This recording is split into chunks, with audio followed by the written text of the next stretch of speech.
Have you ever walked out to your garden thinking everything looked fine, and then suddenly noticed ants all over your vegetable bed? At first, it may not seem like a big deal. A few ants here and there, right? But then you look closer. They are not just passing through. They are moving in lines, climbing up your lettuce, your peppers, your tomato plants. And usually, where there are ants, aphids are not far behind. Those tiny pests hide under the leaves and slowly suck the strength out of your plants. The leaves start curling. The stems look tired. The whole bed just feels weaker. And here is the part most people miss. A lot of natural garden tricks sound good, but they are used the wrong way. Vinegar, cinnamon, baking soda, they may do something for a short time, but they often do not fix the real problem. The real problem is deeper than what you see on the surface. Picture this. You spent weeks getting your garden ready. You worked the soil, added compost, planted your lettuce, tomatoes, and peppers, and waited for those first strong leaves to show up. Every morning, you step outside with a cup of coffee and check on them. The plants are growing. The garden finally feels alive. Then one day, you lift a lettuce leaf, and your stomach drops a little. Ants are everywhere, not just one or two. Whole little lines of them are running across the soil and up the stems like they own the place. Then you turn over a leaf and see the real trouble. Aphids, tiny green or black bugs stuck underneath, feeding quietly where you would never notice them at first. That is when the garden starts to change. The leaves curl, some turn yellow, the plants stop looking fresh and strong. And the frustrating thing is, the ants are not helping your garden. They are protecting those aphids because aphids give them sweet honeydew.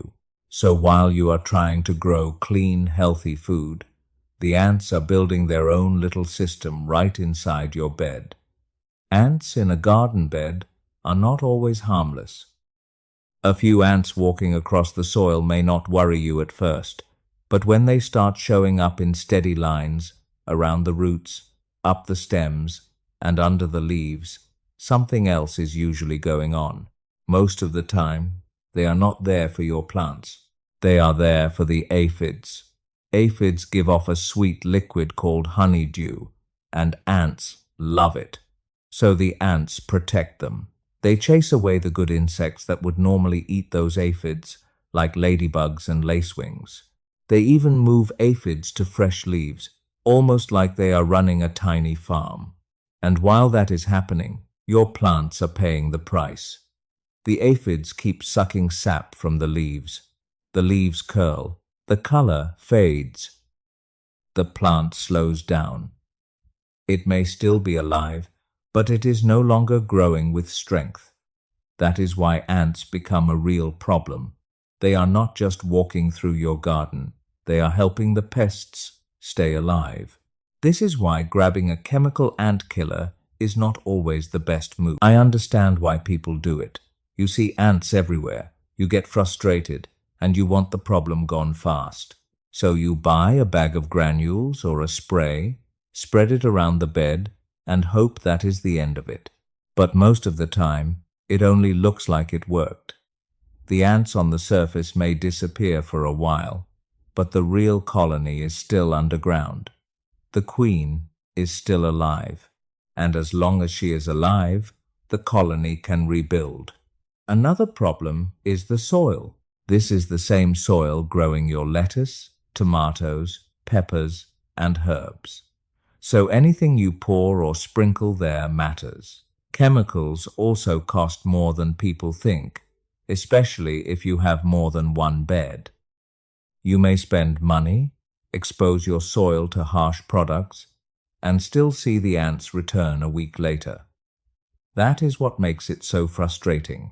You have probably heard the same 3 ant tricks over and over again: vinegar, cinnamon, and baking soda. And to be fair, they are not completely useless. They just do not solve the real problem. Vinegar can kill ants if you spray it right on them. But that is the catch. It only works on the ants you can see. Maybe you kill 20 or 30 ants on the surface, while thousands more are still underground. And once the vinegar smell fades, which happens pretty fast in the sun, the ants just come back. Cinnamon has a different problem. It can push ants away for a little while because they do not like the smell, but it does not remove the colony. It just makes them take another path. So now they may leave your lettuce and move toward your peppers, strawberries, or herbs. You did not fix the problem. You just moved it. And once it rains or you water the bed, the cinnamon is gone. Baking soda sounds clever because people mix it with sugar to attract ants. Some ants may take it. Some may die. But ants are not as simple as we think. If the workers sense that something is wrong, they stop carrying it back. And if it never reaches the queen, the colony keeps going.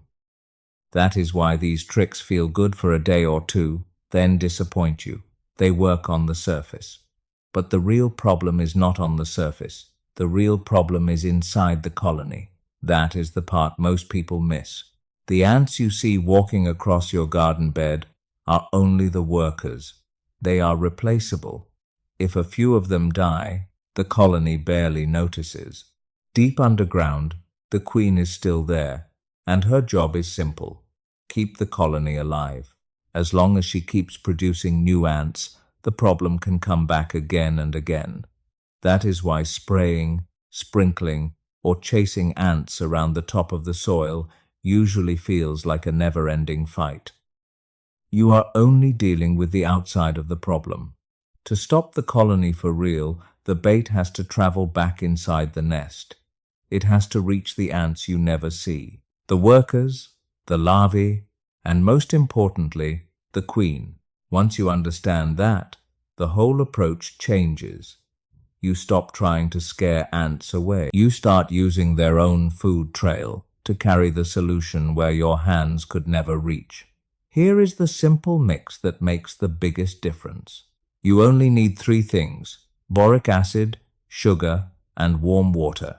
Take 1 teaspoon of boric acid, 3 teaspoons of regular sugar, and about 200 milliliters of warm water. Stir it until everything dissolves.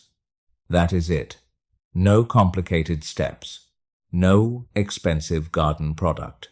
Then pour a little of that liquid into small, shallow containers. Jar lids work great. A small saucer can work too. You do not need a deep bowl. In fact, shallow is better because the ants can reach it easily. The sugar is what pulls them in. The boric acid is what does the work later.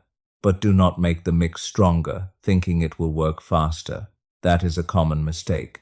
If it is too strong, the ants may die before they carry it back. You want them to drink it, trust it, and take it home. That is the whole point. This method is not about making a dramatic mess in the garden. It is quiet, simple, and slow enough to actually reach the place that matters. The reason this works so well is because boric acid does not knock the ants down right away. And that sounds strange at first, but that slow action is exactly what makes it useful. If an ant dies right beside the bait, the colony learns nothing except that the spot is dangerous. Other ants may avoid it, but when the bait is mild enough, the worker ant has time to carry it back into the nest. Then it shares that food with other ants. Ants do this naturally.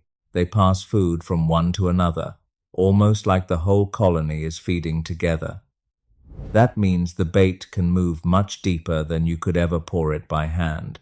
It can reach workers you never see. It can reach the young ants. And most importantly, it can reach the queen. That is the part that matters. Once the queen is affected, the colony cannot keep rebuilding like before. So this is not about chasing ants around the soil. It is about letting their own habits do the work for you. Their teamwork is usually their strength. With this bait, that same teamwork becomes the reason the whole colony starts to collapse. The biggest mistake is pouring the mix straight into the anthill. I know it sounds like the obvious thing to do, You see the entrance, you think, that must be where I need to hit them. But ants do not see it that way. The moment you pour something strange into their nest, they treat it like danger. They close that entrance. They block it off. Then they open another one a few feet away. Sometimes they do it so fast that by the next day, it looks like nothing happened. And now the colony is even more careful. The worker ants become suspicious around that area. They may avoid anything new you put nearby. So instead of helping the bait work, you have warned the colony. That is why this method fails for so many people. They had the right idea, but they put it in the wrong place. You do not want to scare the ants into defense mode. You want them in food gathering mode. That small difference changes everything. When they think they found food, they carry it home. When they think they found a threat, they seal it off and move. So instead of hunting for the nest, look for the trail. Watch where the ants are already walking. They usually move in clear lines, back and forth, like a tiny road across the soil, along the edge of a bed, or near the base of a plant. That is where the bait needs to go. Place your jar lids or shallow dishes right on those trails, not inside the ant hill. Late afternoon or early evening is usually a good time, because the heat has dropped and the ants are still active. Also, check the weather first. You want a couple of dry days if possible. Rain can water down the bait or wash it away before the ants have time to carry it back. And do not mix this with vinegar, cinnamon, or other repellents. That is a big one. Those smells can push the ants away from the bait, which is the opposite of what you want. Keep it simple. Put the bait where they are already traveling. Let them find it. Let them drink it. Let them take it back on their own. For the first day or two, do not be surprised if it looks like you made the problem worse. You may see more ants around the bait, and that can feel a little scary, but that is actually a good sign. It means they found it. They are drinking it, carrying it, and sharing it inside the colony. This is the part where you need to be patient. Do not move the dishes too soon. Do not spray vinegar. Do not sprinkle cinnamon. Just let the process work. After a few days, the steady ant trails should start to fade. The lines become broken. Then you may only see a few ants wandering around with no real direction. Once the ants are gone, the aphids lose their bodyguards. That is when nature starts helping you again. Ladybugs, lacewings, and other good insects can come back and clean up what the ants were protecting. So in a strange way, you are not just removing ants. You are giving the garden a chance to balance itself again. After the ants are under control, the next step is keeping your garden bed from becoming their favorite spot again. Start with mulch. A simple layer of straw, wood chips, or dried leaves helps hold moisture in the soil, and ants usually prefer dry ground for their nests. Keep your watering steady too. You do not want soggy soil, but you also do not want dry, cracked beds that invite ants in. Herbs can help as well. Mint, basil, lavender, and thyme all have strong scents that ants do not love, so planting them around the edges of your beds can make the area less welcoming. And once a week, take a slow walk through the garden. Look under leaves. Check the stems. Watch for new ant trails before they turn into a big problem. The main thing to remember is simple. Do not fight ants where they are defending their home. Put the bait where they are looking for food. Do not pour it into the nest. Do not make the mix too strong. Do not use it with vinegar or cinnamon. Let the ants carry it back themselves. Thank you for watching until the end. If you enjoy simple, natural, and affordable garden tips like this, subscribe to Quiet Growth Lab and turn on the notification bell. See you in the next video.